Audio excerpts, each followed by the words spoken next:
Johanna. Hey guys, welcome back to my channel. Today I have a journal share or a journal collection to share with you guys.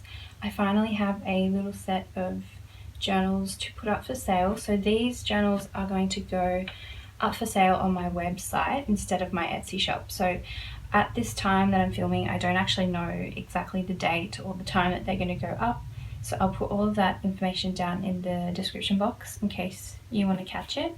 But this is going to be the first release I've done on my website, so it's going to be, I guess it's going to be a bit of trial and error. We'll just have to see how it goes. I don't know if it's going to be as quick or as smooth as Etsy. I've never done it before, so I'm hoping that it's just going to be pretty much the same. But this is going to be a set of 8 journals that will go up for sale, and as you can see, they're like sort of little mini journals. They're like a 4x6 size, and they are soft cover journals. So I decided to do a soft cover collection because my personal journal that I'm using at the moment is soft cover, and a few of you asked me if I was going to sell any that were like it. I know these are different, they're a different size, they're a different design. They do have similarities, so obviously with the sort of peephole design cover and the embroidery. So each of these books have a different vintage linen embroidery inside the little peepee hole. There's one more here. So all of the books will come in a little drawstring bag just like this, and as you can see, there are 8 of them. They all have a different embroidery through the cover there, and they all have the same sort of tapestry spine. So I've done 2 with red stitching, 2 with green stitching, 2 with this light green coloured stitching, and then these 2 have a dark navy blue coloured stitching, but they're all made the same way. I did this cover with inks, and so it's kind of got that distressed leathery sort of look to it. I've done some sewing on it, I've done some sewing around on the covers, and then they all have on the inside the little library card pocket. The only thing I haven't had a chance to do yet, which will be added to it before they go to their new homes, is I'm just going to add my little tag on the back, probably on the back cover there.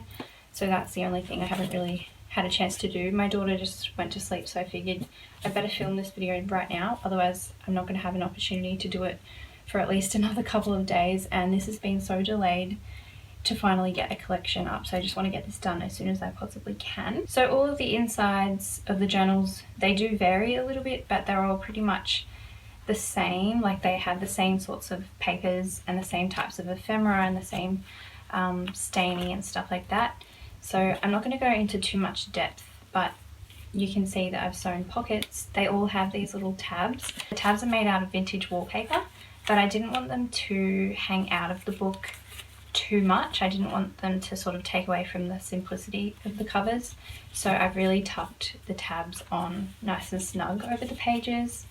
So some of the pages have pockets, some of them fold out, and I really wanted to choose papers that were quite simple. So there's a lot of plain papers, but there's also a lot of vintage papers and ledger papers and stuff. I wanted the tea staining to sort of speak for itself and to do some sort of interesting staining techniques, and just to have like a nice soft color palette, I suppose. I wanted all the colors of the pages just to really marry well together. So they all have various little bits and pieces tucked into them or stapled onto the pages and tucked into pockets, and you will see there's a nice little variety of papers and page types to play with. And because it's a soft cover book, you should be able to bulk this up quite a bit by sticking lots of things in it. It's a nice little size to put photos or to put in your handbag and to use to write down little notes.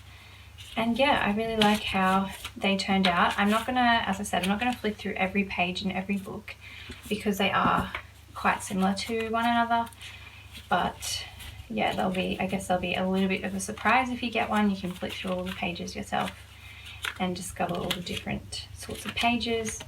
But I will have up on the website, I will have in the listings all the details. So the sizes and the number of pages and all that sort of stuff that I usually have on Etsy. I'm also going to have, obviously I've got the gallery page on my website, so I will add a little tab for this collection where I'll talk about the inspiration behind it, and I'll have some photos and all of the information so you can see it after the sale as well. But yeah, I really like this little set. I feel like they're a really nice little size just to hold in your hands, and they feel really good to hold, which I guess is kind of weird, but I know you guys all get that. Yeah, they just feel really good in your hands. A good little size to carry around, and plenty of space to add your own journaling and your own photos and your own ephemera. So I really like this cover too. I love this little embroidery, and they all have different, I'm sure you've noticed, they all have slightly different sort of shapes or window sizes on the cover depending on the embroidery piece that I put on the inside. So I just chose a shape that would sort of match and enhance the embroidery that's on it. But yeah, so I'll just give you a little peek of each of them, and you'll notice I haven't added any charms to these journals. I think because they're soft cover, I feel like if you add, I guess you could add charms to them, but I feel like soft cover journals don't look as good with the charms that I do. I like the way that my hardcover journals look with the string on them. So I just liked the simplicity of these little books, and also the fact that you could easily tuck them into your bag and there's nothing sort of overhanging that's going to get wrecked. So yeah, I like that they're kind of durable little books. So they are a small size, but their spines are about 2 inches wide, so they do have a bit of substance to them. You can put quite a lot in here, and they do have a really generous amount of pages. So that is the collection. I've also made 2 extras which are not going to go for sale. They're for 2 very dear friends of mine, so by the time they're watching this video they may or may not know, depending if I keep it a surprise or not. But so there's 10 that I made all up, but there's 8 that will be for sale. As I said before, if you want to catch that sale, if you want to see the restock, make sure you check the description box below. I am in Australia and it's daylight savings, so it will be AEDT, Australian Eastern Daylight Savings Time, or Australian Eastern Daylight Time, I don't know. It's going to be, make sure you check the time zones and you figure out what time it's going to be wherever you are if you would like to catch it. The next restock after this one was going to be a Christmas collection, but in reality I just don't know if I'm going to have a Christmas collection this year. I just think that I've maybe run out of time. I don't think I'm going to get anything finished. So I may have a really small Christmas collection, or maybe I won't have one this year, and next year I'll do a really big Christmas collection because I love doing a Christmas collection. But yeah, the reality this year is just that I'm really running out of time. So this could very well be the last restock for me this year. We'll have to wait and see. But yeah, if you guys have any questions, you can leave them down in the comments below. I'll get back to you as soon as I can. I hope you guys are all doing really well, and I will see you in my next video. Bye.